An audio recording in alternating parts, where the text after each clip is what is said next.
Ah, Vincent.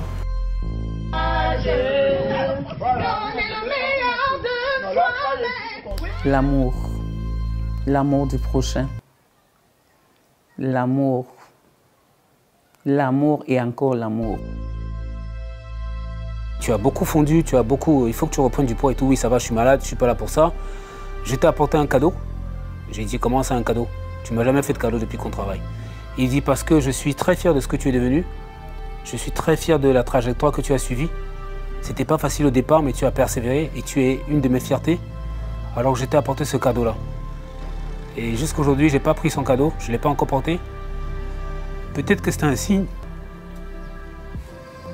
Vraiment, je regrette de n'avoir pas été là pour lui redire l'admiration que j'avais pour lui. De son enfance, il ne reste à sa famille nucléaire que des souvenirs. Vincent a vécu une enfance toujours joyeuse. Il a été gai depuis son jeune âge, très intelligent, mais brouillon quelque part, parce qu'il me disait toujours au laisse-moi, je me retrouve dans mon désordre.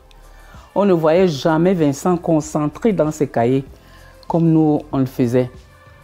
Même s'il fallait étudier ses leçons, c'était dans un bruit, la radio parlait, la musique jouait. C'est comme ça que Vincent a passé tous ses examens. Moulé à la Sorbonne, où il obtient un DEA en philosophie, à 22 ans seulement, il rentre au Cameroun. Il revient ici, esprit brillant, avec plein de rêves dans la tête, comme beaucoup de gens de cette époque-là, avec le rêve de pouvoir faire évoluer les choses. Il pouvait bien rester à l'étranger comme l'ont fait plusieurs de ses amis, mais il a préféré revenir au Cameroun. Et c'est comme ça qu'il a commencé.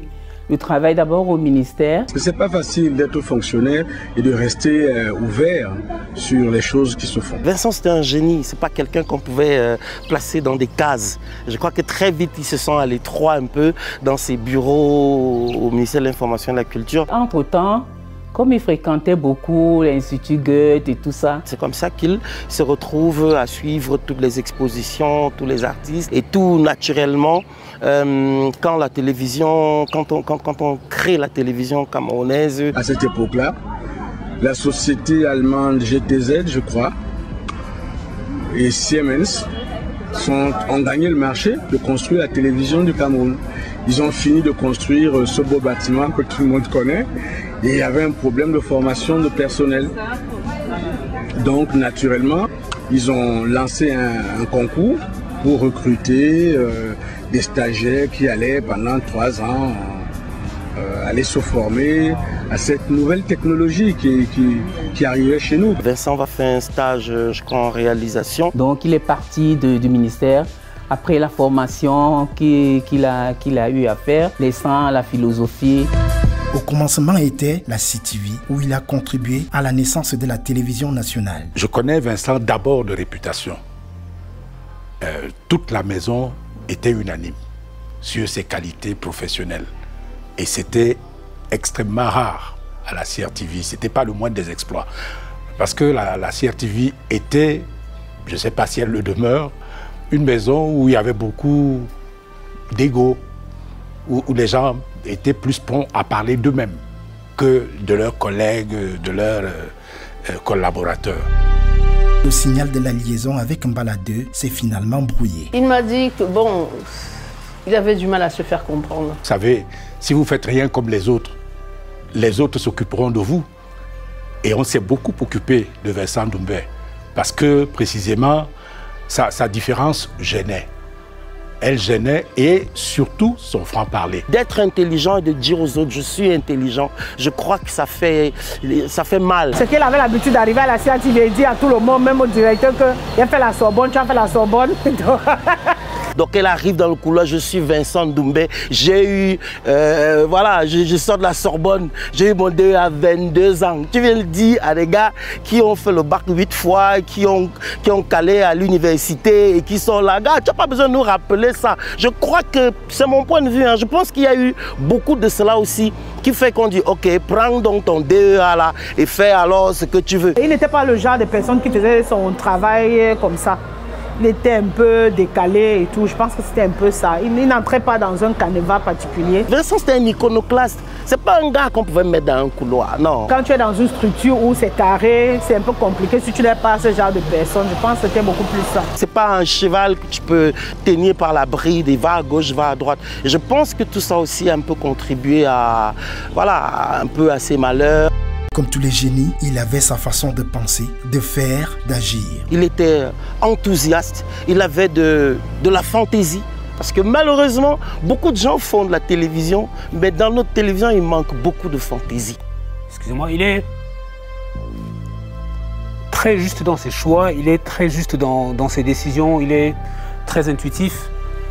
Il a toujours été, il est ce type de personne-là qui au premier coup d'œil sait ce qui est bon et qui n'est pas bon. Il était très têtu. Très fusionné avec ses équipes, très fusionné avec son monde, très fusionné avec ses créations. Vincent Doumbé ne faisait jamais rien comme les autres. Il y avait très peu de personnes de son niveau intellectuel. J'étais ahuri par les connaissances qu'il avait, par la connaissance qu'il avait de ce métier, y compris des métiers de journaliste. Tu imagines quelqu'un qui est brillant, qui sait tout ce qu'il est capable de faire et qui chaque jour ne reçoit que du mépris, que de l'incompréhension, que du rabaissement et tout. Donc parfois, il pétait les plombs. C'est les génies sont comme ça.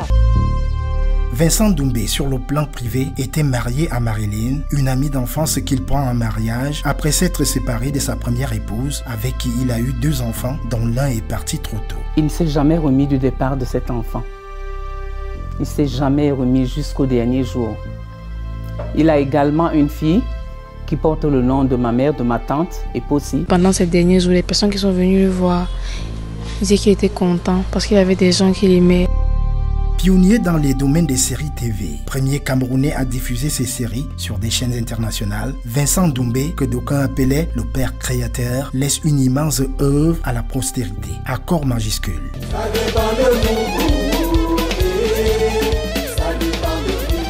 Ça dépend de nous, oh, oh, oh, oh, oh, ça dépend de nous. Accord majuscule, c'était pour la télévision naissante, émergente au Cameroun, c'était déjà quelque chose d'assez original. Just for fun. Just for fun, tu nous fais rire les mardis soirs, nous allons rire, ha ha.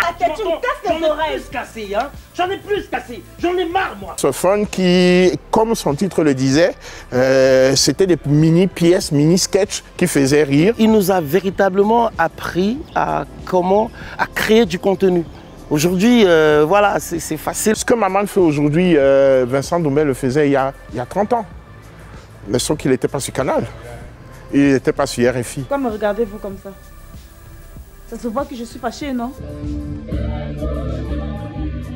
Cité Campus, c'était une très belle histoire. C'était l'une des histoires les plus anciennes en termes de séries dédiées à la jeunesse. Et Retrouvailles Bar. C'était des programmes extraordinaires. Extraordinaires. Jusqu'à ce jour, on continue à en parler. C'est comme s'il se disait chaque fois qu'il travaillait, il ne faut pas que je fasse comme les autres. Sur le plan de la création, c'est des gens qu'il fallait un peu plus financer, un peu plus encourager. Et pour moi, il y aurait même eu une école de formation Vincent Doumbé. Autre moment privilégié que Vincent Doumbé s'est accordé, c'est en musique. En 2001, c'est lui qui réalise le vidéogramme du classique du hip-hop camerounais, né sous un arbre du rappeur Racine. Autre clip réalisé par Vincent Doumbé.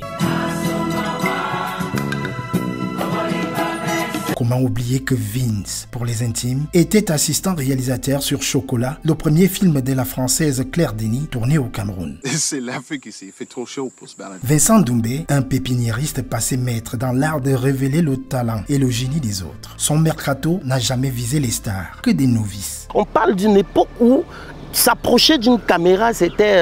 attends, tu fais comment? Oh, non, c'est énorme.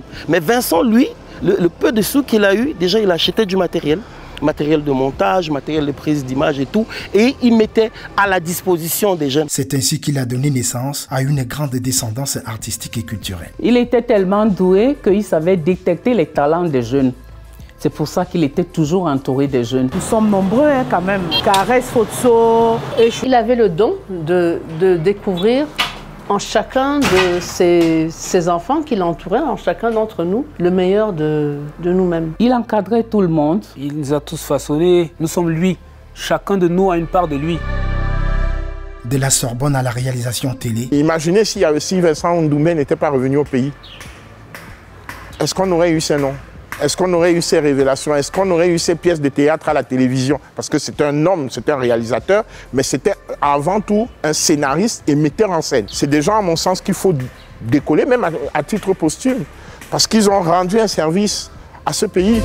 En s'inclinant devant la mémoire de Vincent Ndoumbe, force est de savoir qu'il est devenu une marque déposée. Si les jeunes, s'ils veulent bien se mettre à l'école, il n'y a qu'à regarder ces programmes. Tous les jeunes que j'ai connus à cette époque qui étaient à la Cité Campus ont tous fait quelque chose de positif de leur vie. Je crois que tous les enfants de Vincent ont réussi quelque part. Il avait son école avec lui, son école de cinéma, son école de la vie, et c'était tout ça sa richesse. Quand on fait ce métier, on s'inspire des autres. Et des gens comme Vincent Ndoumbe